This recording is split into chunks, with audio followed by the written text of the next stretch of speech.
En México, el salario promedio ronda los 8,500 pesos, pero una familia necesita alrededor de 24,000 para vivir dignamente.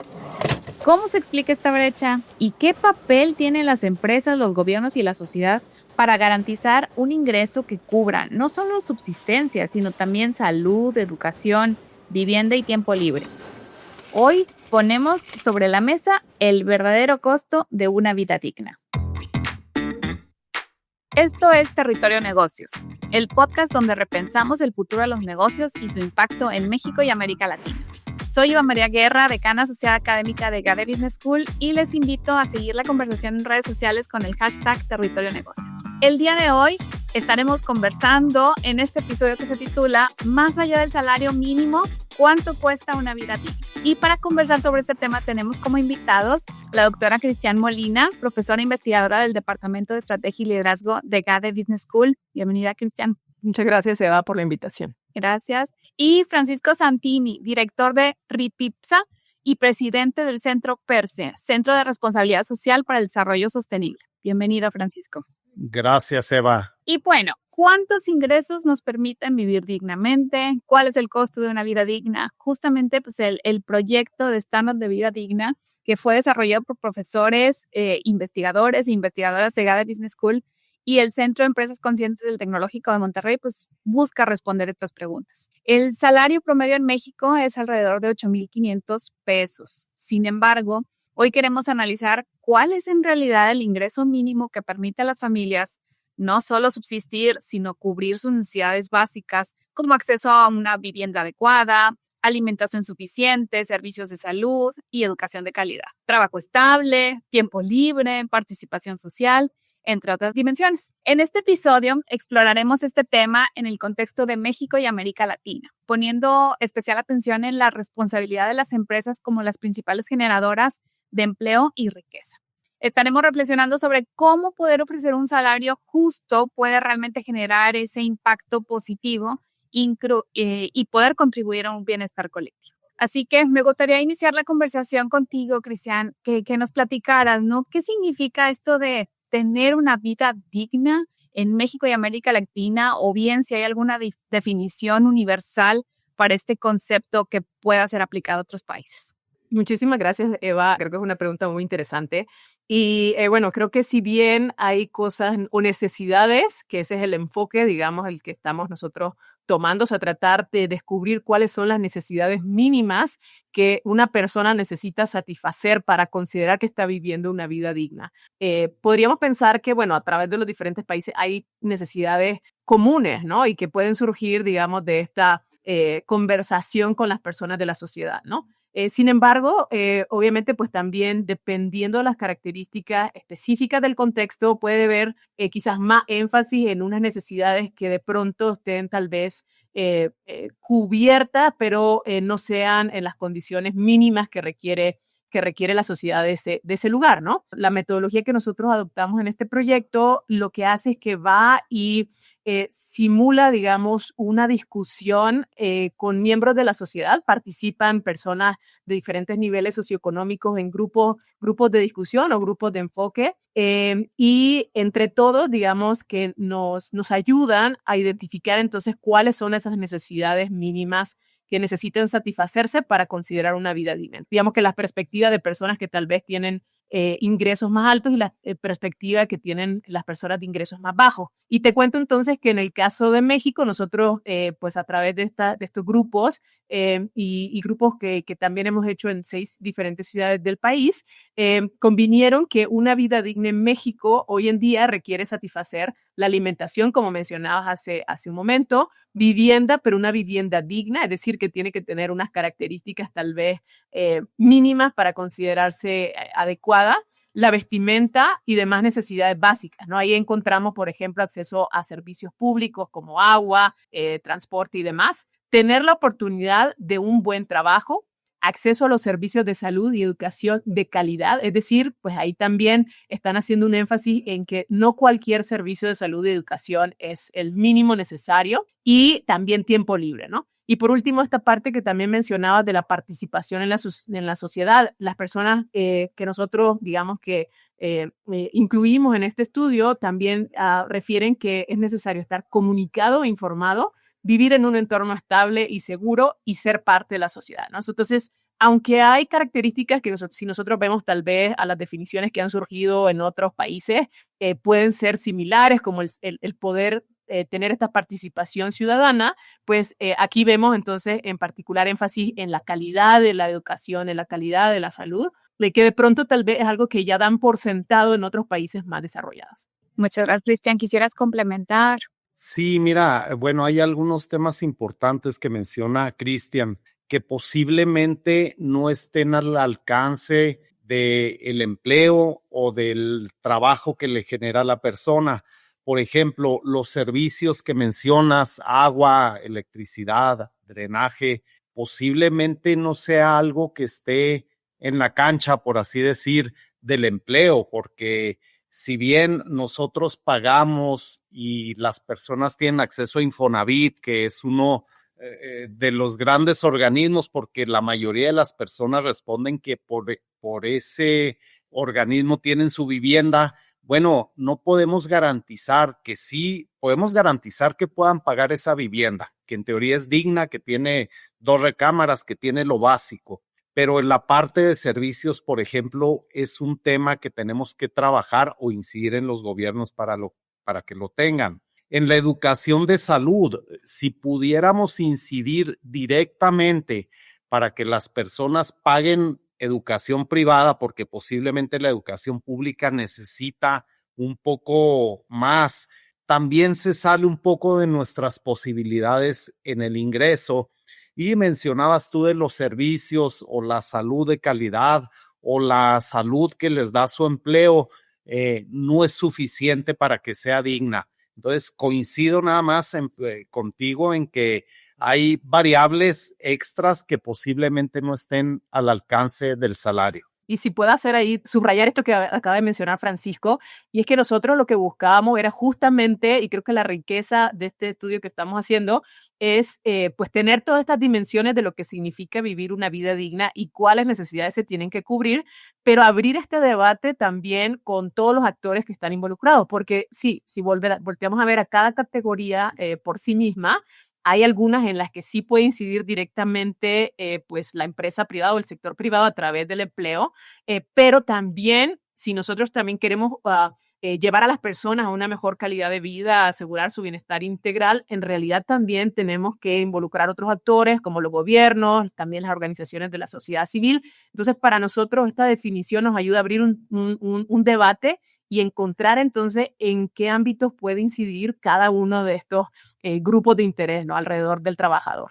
Así es. Y justo ahora que comentan, bueno, el tema de las diferentes dimensiones, los diferentes actores, al final en este estudio pues llegan a una métrica, ¿no? ¿Cómo podemos cuantificar, digamos, la vida digna? ¿Cómo se mide ese estándar mínimo para una persona, una familia? ¿O qué elementos incluyen en este cálculo? Sí, bueno, mira, yo sé que ustedes llevan una metodología muy interesante.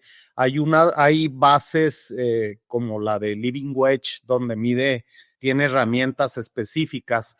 Nosotros acá en Chihuahua y bueno, ya en algunas partes del país, iniciamos con una metodología similar, pero que tiene particularidades para nuestro país y para nuestras ciudades.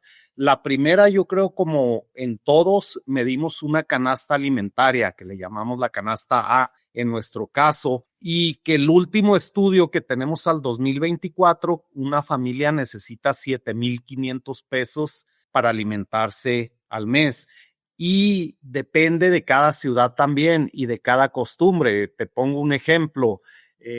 Posiblemente en el norte comemos más carne de res cuando comemos proteína.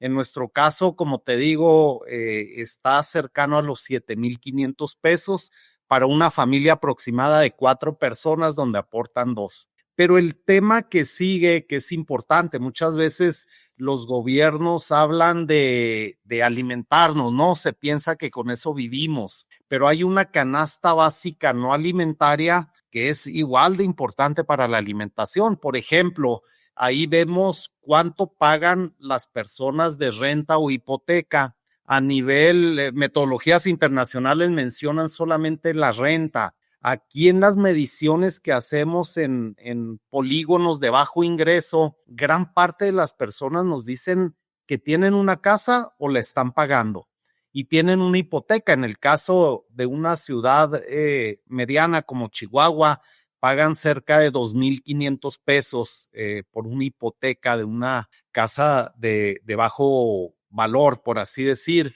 Pero también hay temas muy importantes como el transporte, donde pagan cerca de 1,900 pesos por transportarse, y en temas que mencionabas ahorita, no necesariamente de alta calidad. O sea, necesitamos trabajar en eso.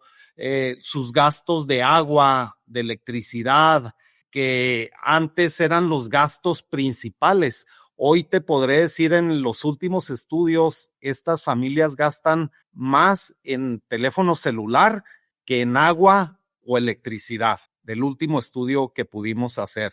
Y bueno, estos gastos básicos gastan en cable o algún sistema para ver la televisión, y bueno, se han vuelto básicos en la vida de una familia. Y ahorita menciono lo que vemos nosotros como la canasta, te mencioné la canasta básica alimentaria, la canasta básica no alimentaria, que según nuestros cálculos o no cálculos, según las encuestas que hicimos, las familias gastan 8,500. Ahí, para nosotros, esa es una línea de pobreza. 16,000 pesos de una familia, si no reciben menos de 16,000, para nosotros es una línea de pobreza alta, porque viene otra canasta que pensamos nosotros, que no pensamos, que las familias nos dicen que es para tener una vida digna, que también es de un alto valor. Y en nuestro país podré decirte que más que de ser digna o ser algún excedente, es algo también básico. Por ejemplo, te voy a platicar que las familias que tienen un bebé o niños chiquitos gastan cerca de 1,000 pesos al mes en pañales, fórmula, lo que tiene que ser. Eso pues no es un exceso ni un lujo, es una necesidad que tienen. Sin embargo, lo clasificamos aquí. Las familias gastan, que pudiera parecerse un lujo, en comidas fuera de casa, 1,500 pesos. Pero esa comida fuera de casa son los tacos o el desayuno que se compran por andar en el trabajo, no necesariamente porque van a un restaurante. De acuerdo a las encuestas que hacemos, que una familia necesita 24,000 pesos al 2024, estoy hablando, para vivir dignamente. Lo digo entre comillas por lo que ya te mencioné. Muchas gracias. ¿Quieres complementar, Cristian? Sí, muchísimas gracias, ¿no? Y me encanta que pues comenzó Francisco porque tiene una experiencia de cómo han utilizado esas encuestas y esos datos para poder aplicarlo en su empresa, ¿no? Y poder llevar entonces a las personas que de pronto ganaban menos a tener un ingreso que les permita satisfacer más necesidades o satisfacer mejor las necesidades que ya tenían, ¿no? Y me encantaría también reforzar, como él dice, hay muchas metodologías. Nosotros estamos adoptando una que fue desarrollada en el Reino Unido, pero más allá de las metodologías, yo quiero resaltar aquí el trabajo que han hecho también en el colectivo Vida Digna. Si no lo conocen, pues los invito a que lo visiten, porque digamos, independientemente de todos esos números, que tal vez puede haber diferentes metodologías y cada metodología terminar en un resultado, en un número diferente, tenemos ya ahora pues este acuerdo, digamos, y este consenso de que pues las personas, digamos, para poder tener una vida más plena o más digna, deberían de estar recibiendo alrededor de 13,400 pesos mensuales libres, ¿no? Entonces yo creo que lo importante, porque bueno, tú mencionabas el salario mínimo actualmente es de 8,400, casi 8,500 pesos en las zonas urbanas.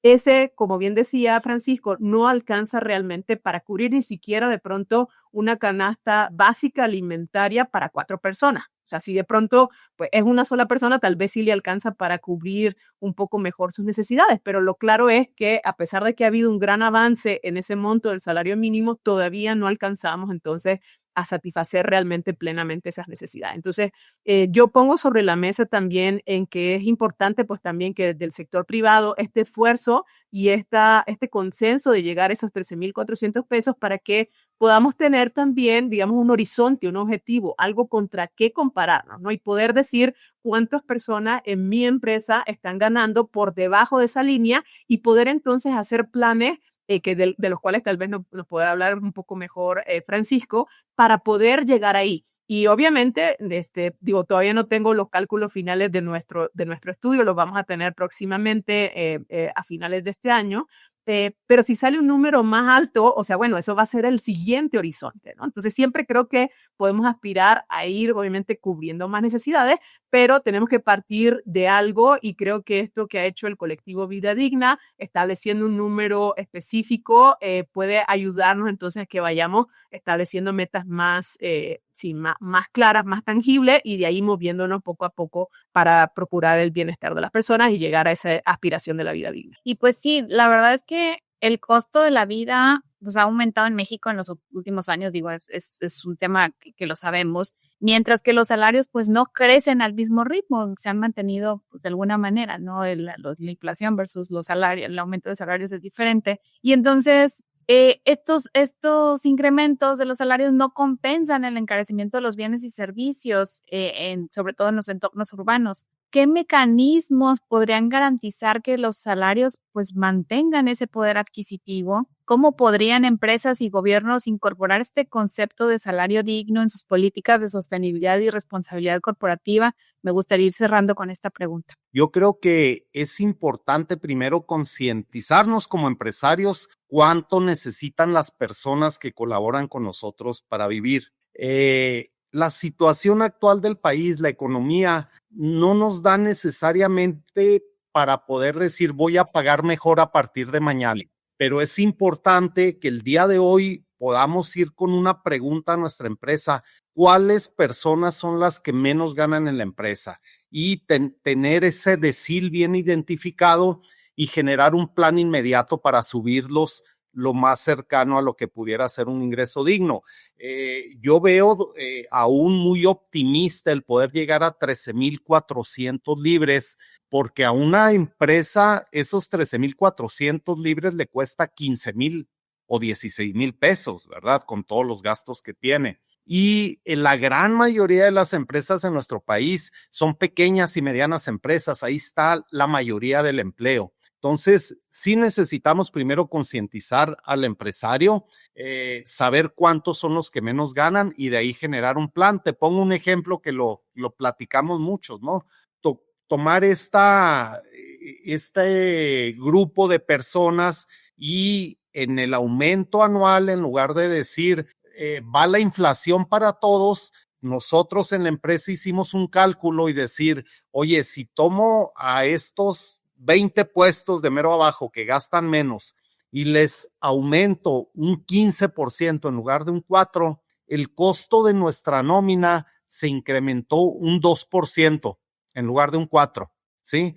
Entonces, ¿cómo poder hacer planes de decir a ellos les subo un 15 o les puedo subir hasta un 20%, a la siguiente capa les aumento un 2% y a los de mero arriba este año no los aumento, ¿verdad? Para ir emparejando. Hay que tomar algunas herramientas prácticas para poderlo hacer. En una economía tan complicada y más para las pequeñas empresas que no tienen acceso a crédito, que las que tienen acceso a crédito es muy alto, que la productividad es baja y que gran parte de ellas están viviendo al día para subsistir. Necesitamos aumentarlo mediante la productividad. Necesitamos herramientas para que estas empresas sean más productivas.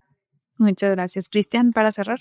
Sí, para complementar, pues creo que también es todo el diseño del paquete de compensación y beneficios, ¿no? Porque si bien hay, pues quizás que trabajar en esta parte del salario, es decir, el ingreso, digamos, el dinero que ingresa al bolsillo de la familia, también hay otros tipos de beneficios como los que incluso también adoptaron en la empresa que dirige Francisco, por ejemplo, becas educativas o apoyo, por ejemplo, con útiles escolares cuando va a comenzar el ciclo. O sea, es decir, yo creo que con esta definición y estos estudios que se han hecho ya sensibilizados, como menciona también Francisco, podemos entonces quizás pues estudiar un poco cómo están estos planes de compensación y beneficio y así pues también compensar, digamos, y poder apoyar a que se vayan satisfaciendo más necesidades. Y desde la academia, como bien lo dijeron, pues nosotros también hubo un proyecto en el que participó una colega, María del Pilar Gómez, de aquí de la región de la Ciudad de México, y los invito a que entonces le echen un vistazo a 4 casos de empresas que han adoptado el salario digno para poder mejorar las condiciones de vida de sus trabajadores. Ahí está el caso de Ripipsa, que dirige Francisco, el caso de Merco, Grupo Zapata y Paruno, en el colectivo Vida Digna, del cual como Tecnológico Monterrey y el Centro de Empresas Conscientes formamos parte. Y pues nada, terminar también diciendo que pues desde nuestro labor como investigadores, como docentes, pues promover también este tipo de estudios y estar actualizándolos constantemente para que podamos también ir viendo cómo se va moviendo ese costo de vida y comparándolo y sirviendo como una referencia para diseñar estos cambios en los sistemas de compensación y beneficios de las empresas. Sin olvidar también el lugar que tiene pues el sector público y la ONG que yo mencionaba, con los que también esperamos socializar los resultados próximamente y poder también invitarlos a que se sumen y que en conjunto pues tengamos mejores condiciones de vida para las personas aquí en el país. Pues estamos llegando al final de este episodio, pues donde hemos conversado sobre que una vida digna no es algo abstracto, sino un parámetro concreto que se puede medir y justamente buscamos aplicar estas políticas de salario y bienestar. Reflexionar sobre el ingreso necesario para cubrir necesidades básicas, pues nos invita justamente a repensar el papel de las empresas, de los gobiernos y cómo juntos pues podemos garantizar salarios justos que generen ese impacto social positivo que estamos buscando y por supuesto el desarrollo sostenible de nuestras comunidades. Muchísimas gracias, Cristian Molina, profesora investigadora del Departamento de Estrategia y Liderazgo de GADE Business School, y Francisco Santini, director de Ripipsa y presidente del Centro PERSE, Centro de Responsabilidad Social para el Desarrollo Sostenible. Un placer tenerlos el día de hoy. Fue una muy valiosa conversación. Espero que pronto podamos tener la oportunidad de conversar nuevamente.